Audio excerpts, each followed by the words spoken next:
You're listening to Speak English with Chat. On Chat English. Welcome back to Chat English, where we help you speak the way people actually talk. Today, we are going to build a survival guide for the longest, most awkward 2 minutes of your daily life. Picture this. It is 10 in the morning. You are in the office break room waiting for the microwave.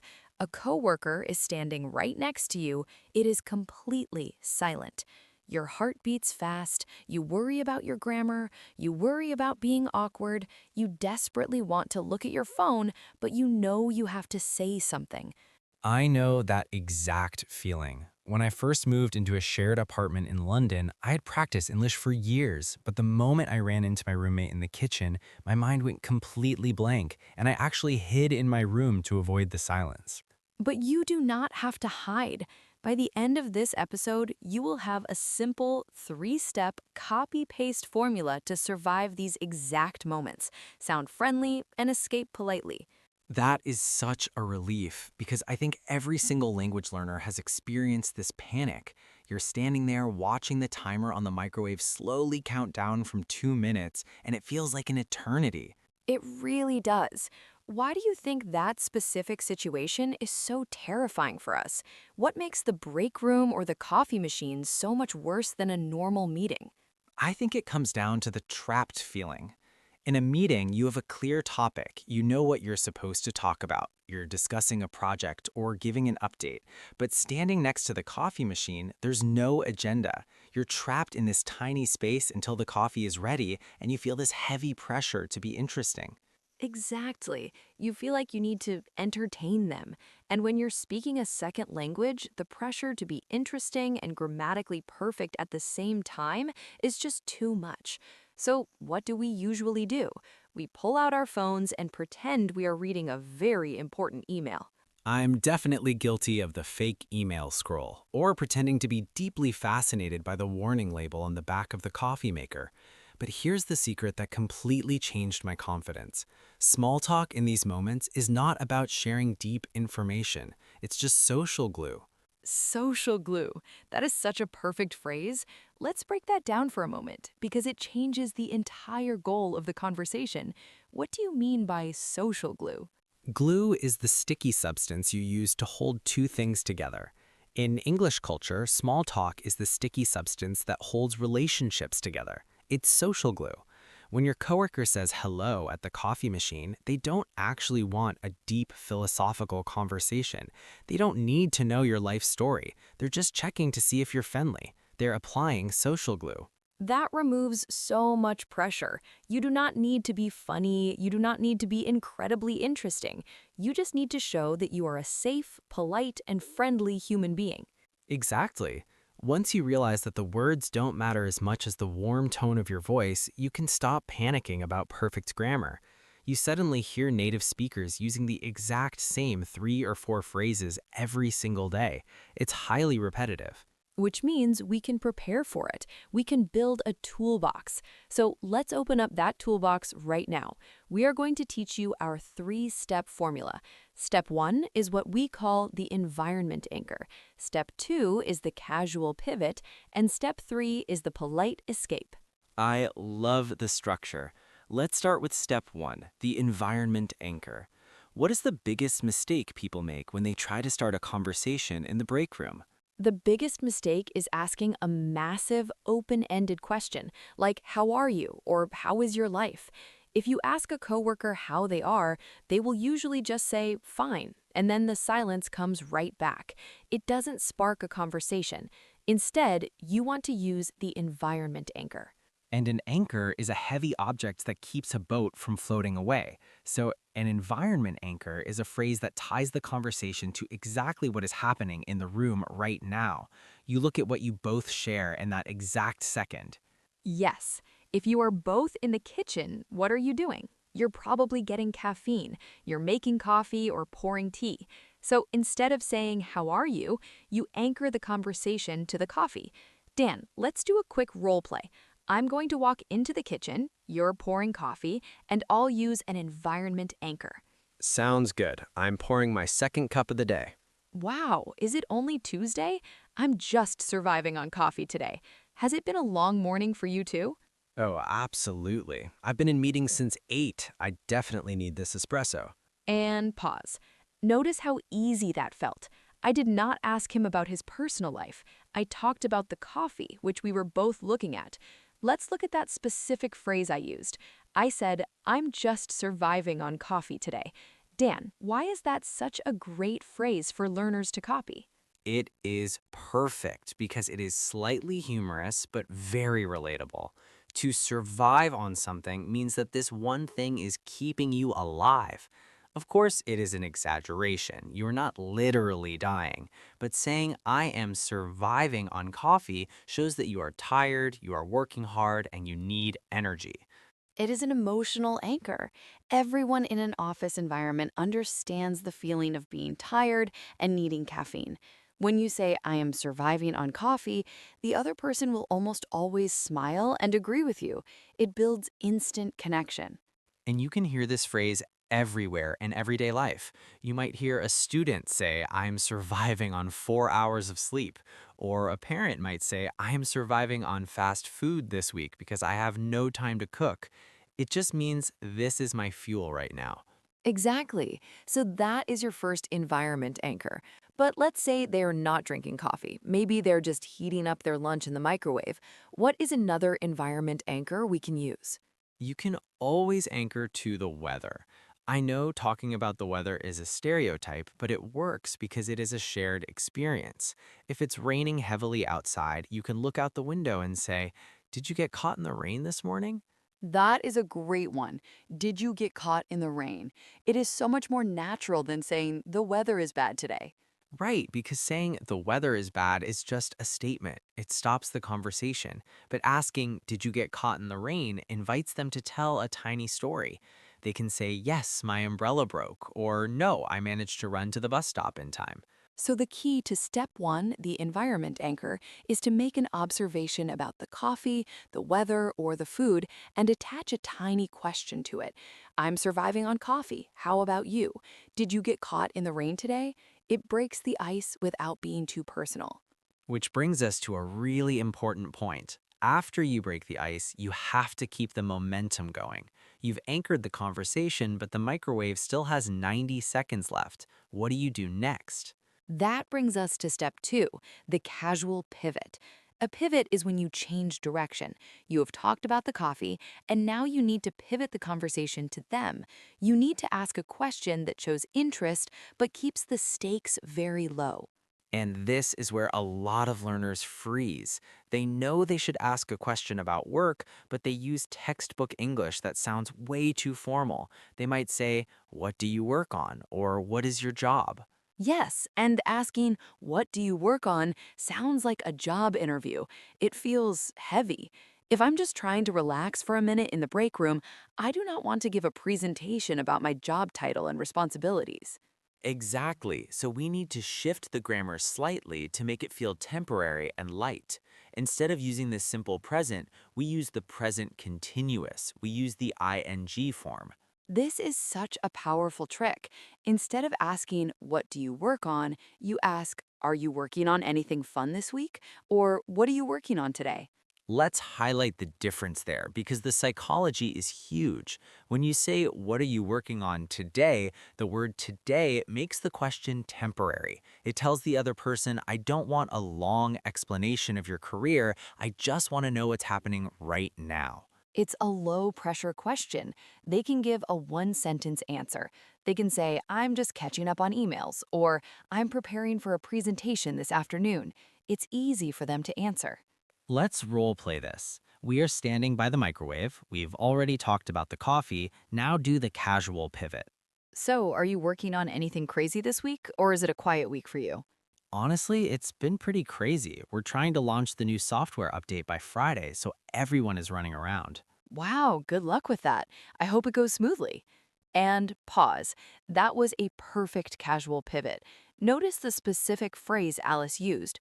Are you working on anything crazy this week? Adding the word crazy is a great natural touch. In this context, crazy doesn't mean insane or bad, it just means busy, chaotic, or highly active.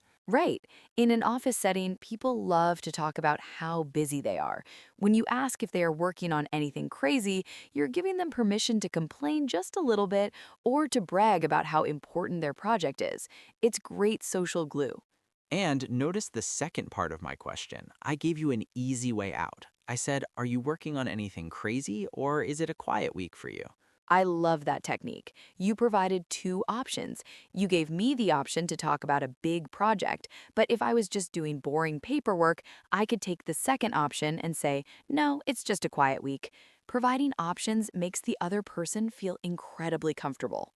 Let us pause here for a moment because we have covered a lot of ground and I want to test your instincts. It is time for a best reply quiz. Excellent. I will read the scenario, and you have to choose the most natural, conversational response. Imagine you are at the coffee machine. Your coworker walks in, sighs, and says, wow, it has been a long morning. Do you reply with option A? Yes, time is long. Option B? Tell me everything you did this morning. Or option C? I know, I am just surviving on coffee today. Think about it for a second. Wow, it has been a long morning. A, B, or C? The best reply is C. I know, I am just surviving on coffee today. Option A, time is long, sounds like poetry or philosophy, not small talk. Option B, tell me everything, is way too intense for the break room. Option C acknowledges their tiredness and uses our environment anchor. If you chose C, great job. You're already developing a feel for natural social glue. And if you're finding this breakdown helpful and want to build your confidence with natural English every week, make sure you hit subscribe so you never miss an episode. Let us move on to the final part of the puzzle. You have used your environment anchor, you have used your casual pivot to ask what they're working on, you have survived 90 seconds of small talk, but now the microwave beeps, your food is hot, you need to leave. This is the most dangerous moment. The conversation is going well, but you have to stop it. If you just grab your food and say, okay, goodbye, it feels very sharp. It feels a bit rude, as if you didn't actually want to talk to them. Exactly. You cannot just cut the conversation with a pair of scissors. You have to lower it down gently. And that's step 3, the polite escape. You need phrases that transition you out of the conversation while showing respect for the other person's time. This is a huge cultural point. In English, the most polite way to end a brief conversation is to pretend that you are doing the other person a favor by leaving. You act like you don't want to take up any more of their valuable time. That is so true. We act like we are protecting their schedule. One of the best phrases for this is, well, I'll let you get back to it. Let us break that one down, Dan. I'll let you get back to it. You hear this everywhere in the corporate world. It means I will allow you to return to your work. I know you're busy, so I will stop talking now so you can focus. It's brilliant because it flatters the other person. It implies that their work is important. Let us do the role play to see how it sounds in action. We just finished talking about your crazy software update, and my microwave just beeped. So yeah, the software team is just stressed trying to hit the Friday deadline. Well, I know you have a lot on your plate, so I'll let you get back to it. Good luck with the launch. Thanks, Alice. Enjoy your lunch. Catch you later. And pause. It feels completely smooth. There's no awkwardness. I didn't say, I have to leave. I said, I will let you get back to it. Let's highlight another great piece of vocabulary you used right there. You said, I know you have a lot on your plate.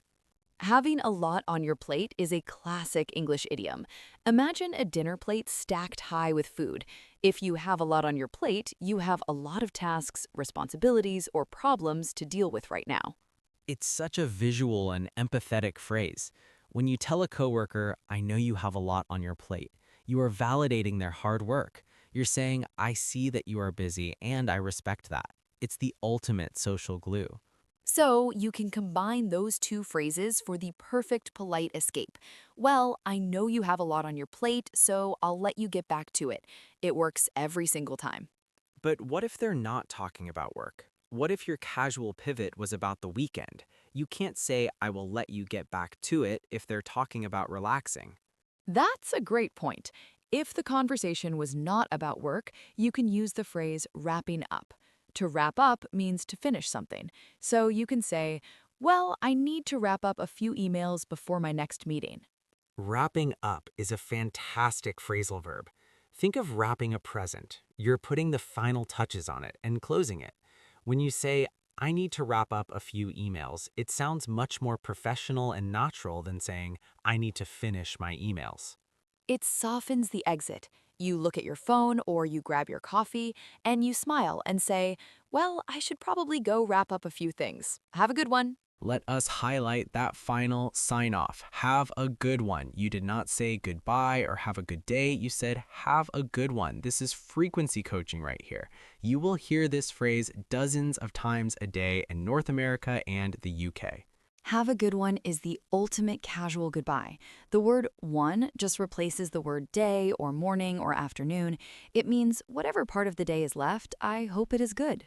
It is friendly, it is fast, and it signals the absolute end of the interaction. When someone says have a good one, you just reply, you too, and you walk away. The awkward break room encounter is officially survived. We have covered so much theory, but Chat English is all about practice. It is time for our pause and reply simulation. We want you to actually speak these phrases out loud to build muscle memory. This is where passive listening becomes active competence. If you are sitting on the train or in a public place, you can just whisper the answers. But if you are alone, say them loudly and confidently. I am going to play the role of your coworker. We are standing at the coffee machine. I will give you a prompt and you will have 4 seconds of silence to reply using the phrases we learned today. Then Dan will jump in and tell you the best possible answer. Are you ready? Take a deep breath. You are in the break room. Here comes your coworker. Morning. Man, I am so tired today. And pause. Speak your answer now. For the best reply, use the environment anchor we practiced. You should say, I know, I'm just surviving on coffee today. Let us continue the conversation. Now you need to use the casual pivot. You want to ask me about my work this week using the present continuous tense. I just agreed that the coffee is necessary. Now ask me your question. And pause. Speak your question now. The most natural casual pivot here is, are you working on anything crazy this week? Or what are you working on today? Remember to use the ing form to keep it low pressure. Okay, I'm going to answer your question. Listen closely, and then it will be time for your polite escape. I reply to you and say, actually, yes, I have to finish the monthly finance reports by 3 o'clock, so it's a bit stressful. And pause. The microwave just beeped. It is time to leave. Say your polite escape now. The best reply here is to validate their stress and exit gracefully. You could say, well, I know you have a lot on your plate, so I will let you get back to it. Good luck. How did you do? If you stumbled or forgot the words, do not worry. That is exactly why we practice here, in a safe environment, so that when it happens in real life, your brain knows exactly what to do. The confidence comes from the repetition. You have taken a situation that used to cause panic and you have turned it into a simple 3-step process. Anchor the environment, pivot casually, and escape politely. Let us do a quick summary to make sure these phrases are locked in your memory. Step 1, the environment anchor. Do not ask broad questions. Say something relatable about your shared reality, like, I'm just surviving on coffee today. Step 2, the casual pivot. Keep the grammar light by using the present continuous. Ask, are you working on anything crazy this week? This shows interest without feeling like an interrogation. And step 3, the polite escape. Don't just walk away. Protect their time and soften your exit by saying, I know you have a lot on your plate, so I will let you get back to it. Good luck. How did you do? If you stumbled or forgot the words, do not worry. That's exactly why we practice here in a safe environment, so that when it happens in real life, your brain knows exactly what to do. The confidence comes from the repetition. You have taken a situation that used to cause panic, and you have turned it into a simple 3-step process. Anchor the environment, pivot casually, and escape politely. Let us do a quick summary to make sure these phrases are locked in your memory. Step 1, the environment anchor. Do not ask broad questions. Say something relatable about your shared reality, like, I'm just surviving on coffee today. Step 2, the casual pivot. Keep the grammar light by using the present continuous. Ask, are you working on anything crazy this week? This shows interest without feeling like an interrogation. And step 3, the polite escape. Don't just walk away. Protect their time and soften your exit by saying, I know you have a lot on your plate, so I will let you get back to it. Have a good one. A huge thank you to everyone listening today. Breaking down the psychology behind these small interactions is so important because language is not just about vocabulary, it's about human connection. It really is. Thank you, Dan, for bringing such great insights into the cultural side of small talk and sharing that story about hiding in the bathroom. It's a great reminder that every fluent speaker started exactly where our listeners are right now. Thanks for joining us, everyone. We love creating this community where we can tackle these real-world English challenges together. You are doing the work and your fluency is growing every single time you press play. Remember, the next time you're reading for the microwave or standing at the coffee machine, I challenge you to try just one of these phrases instead of looking at your phone. Even if you just say, have a good one, that's a victory. I want to hear from you. Tell me in the comments right now, are you surviving on coffee or tea today, and what are you working on? Write your answer using the present continuous tense so you can practice what you learned. We'll see you next time on Chat English. Have a good one. Now that you know how to start a conversation, what happens if they keep talking? To learn how to keep the momentum going, click the video on your screen right now to learn how to ask follow-up questions like a native speaker.